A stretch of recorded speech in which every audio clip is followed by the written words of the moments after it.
જામનગર શહેરમાં આવેલી મોદી સ્કૂલમાં આગ લાગવાની દુર્ઘટના ઘટી છે।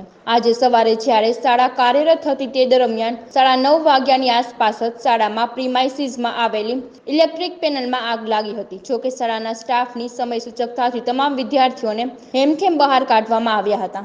આ સાથે આગ પર કાબુ મેળવી લેવાતા શાળા સંચાલકોએ રાહતનો શ્વાસ લીધો હતો। સદનસીબે આ આગમાં કોઈ જાનહાનિની ઘટના સામે આવી નથી। તમામ વિદ્યાર્થીઓ અને સ્ટાફ સહી સલામત હોવાની માહિતી મળી છે।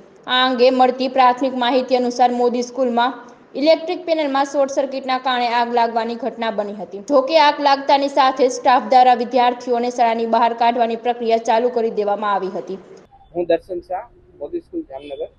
જ્યારે ઇલેક્ટ્રિક પેનલમાં સેજ પાર્ટ થતા અમે બાળકોને તરત ઇલેક્ટ્રિશિયન કરીને બહાર લઈ લીધા હતા, સ્ટાફને પણ બહાર લઈ લીધો હતો અને અમારા દ્વારા આગ સંપૂર્ણપણે ઠાળવાની અમે પ્રયત્ન કરેલા હતા। તરત ફાયર બ્રિગેડમાં જાણ કરી દીધેલી હતી અને સંપૂર્ણપણે બધા જ બાળકો સ્કૂલની બહાર આવી ગયેલા હતા। સેજ પાર્ટ થયો એટલી જ મિનિટ અને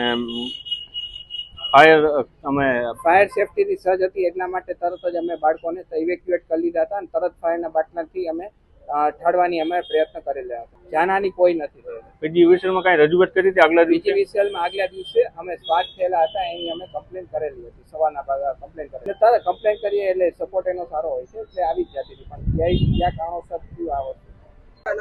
મારું નામ ભારત જેઠવા, ફાયર ઓપરેટર। આજ રોજ કંટ્રોલ રૂમમાં કોલ આવતા કે મોદી સ્કૂલમાં આગ લાગેલ છે તો અમે તાત્કાલિક ધોરણે અહીંયા પહોંચ્યા ત્યારે વિદ્યાર્થીઓને પહેલેથી સહી સલામત સ્થળે વયા ગયા હતા।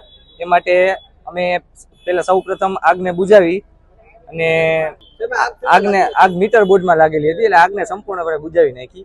નુકસાન સ્વિચ મીટર પેનલ આખી ભરી ગઈ। એક્ઝેક્ટ કઈ જગ્યાએ આગ ક્યાં લાગી? મોદી સ્કૂલ ગ્રાઉન્ડ ફ્લોરમાં। ના કાંઈ